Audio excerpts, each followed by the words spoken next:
People keep asking or saying pre-construction is dead. I think that question is too broad. Is it dead? Before we decide that, we need to ask a better question. Did pre-construction stop working? Or are some buyers still using assumptions that no longer fit this market? Because those are not the same thing. Pre-construction is not a brochure decision. It's a financial decision, a timing decision, a risk decision, and an exit decision. The brochure may show you what the project is supposed to become, but it doesn't tell you whether the deposits, financing, rent, and exit plan work for you. Pre-construction is not a product you buy because the brochure looks good.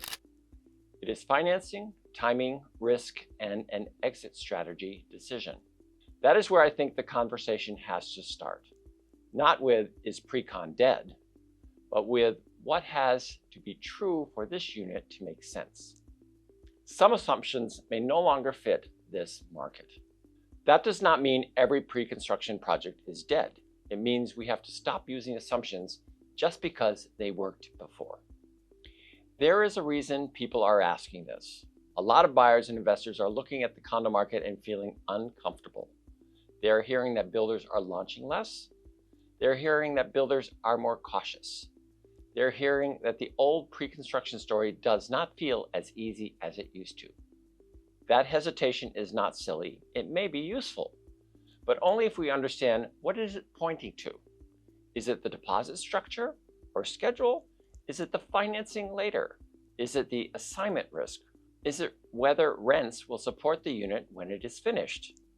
Those are all different problems. They need different answers. If you are comfortable sharing, you do not need to post numbers, but which part makes you hesitate most?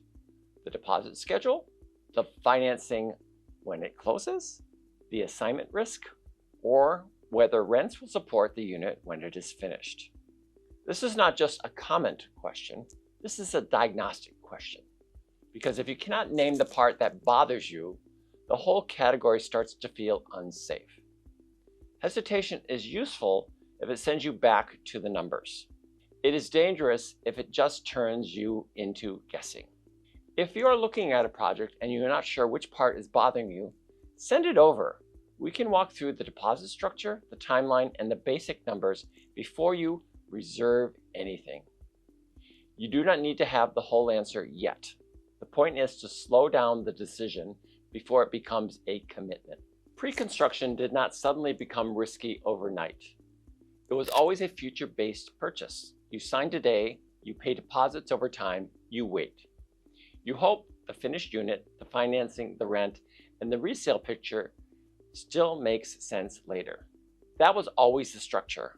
What changed is that people may not be able to lean on the same assumptions. For a long time, many buyers treated pre-construction like a formula. Buy early, wait, values rise, assign if needed, close if you have to, rent helps, time solves the rest. That may have worked for some people in some markets, but it was never magic. It was a chain of assumptions. When those assumptions stop fitting the market, the same purchase can carry a very different kind of risk. Pre-construction did not become risky overnight. Some of the assumptions people were leaning on stopped fitting the market. That is the part we need to understand. The decision is not just, can I get into this project? The decision is, what has to keep working after I get in? This is where I would be careful with both extremes. I would be careful saying, never touch pre-construction. I would also be careful saying, this is the buying opportunity. Both can be too simple. A weaker market does not automatically make a project bad. It also does not automatically make it a bargain. The project can look more interesting today and still need to survive the next several years. The deposit structure has to make sense. The fixed price has to make sense. The future rent picture has to make sense. The financing plan has to be realistic.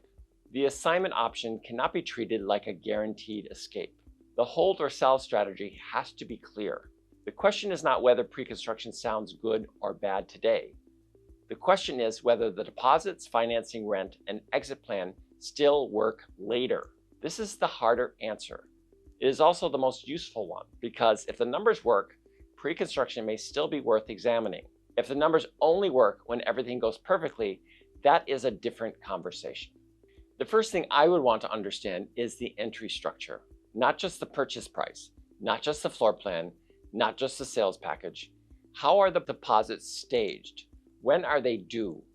Can the buyer carry them without creating pressure somewhere else? Does the fixed purchase price actually help?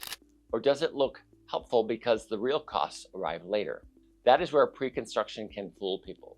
The reservation can feel manageable. The first deposit can feel manageable. The finished condo may feel far away. But the years in between still count. Your life can change. Financing conditions can change, as we've experienced. Rent assumptions can change, as we've experienced. Your cash needs can change. That quiet period before completion is part of the purchase. It is not separate from the purchase. The question is not whether you can get into the project.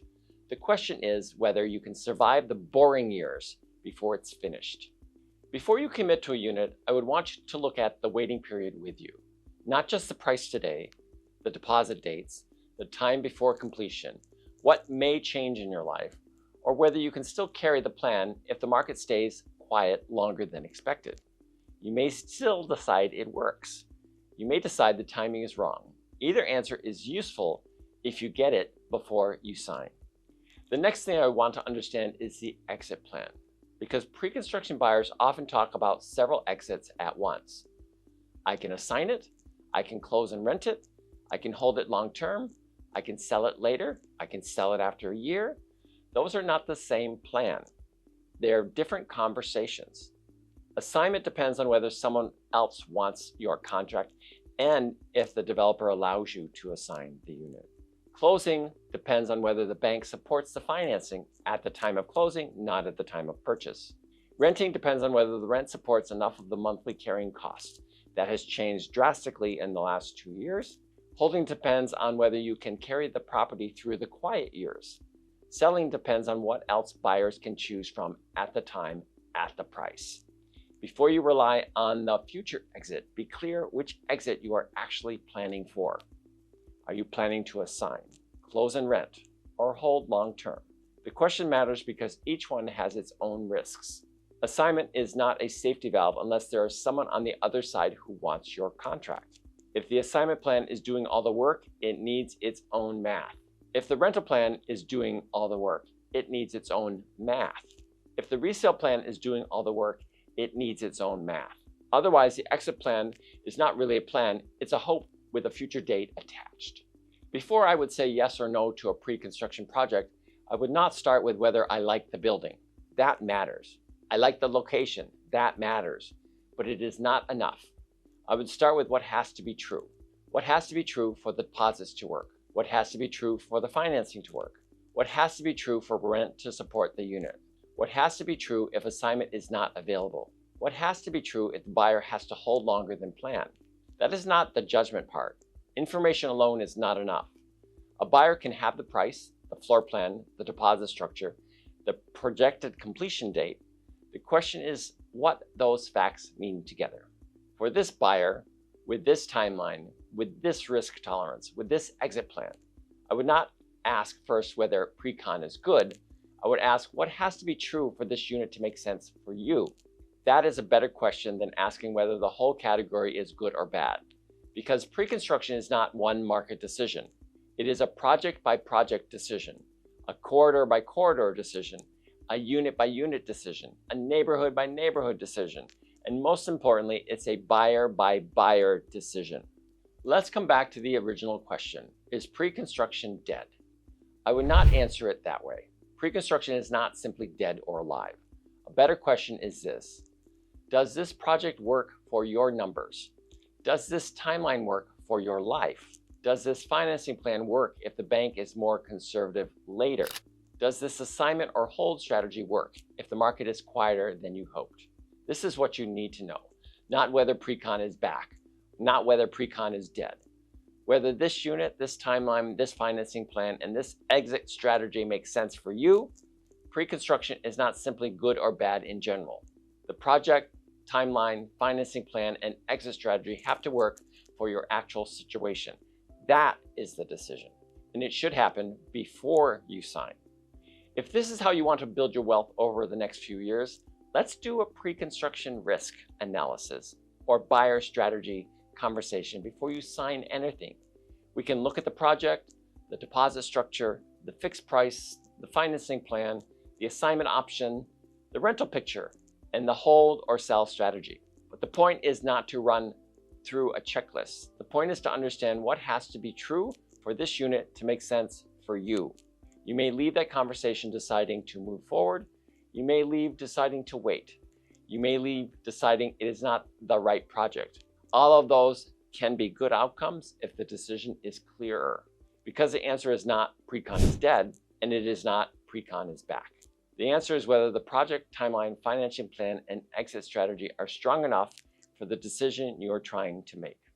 If you have more questions about pre-construction, the ins and outs, the pluses and minuses, hit that QR code that's in the corner, and let's talk.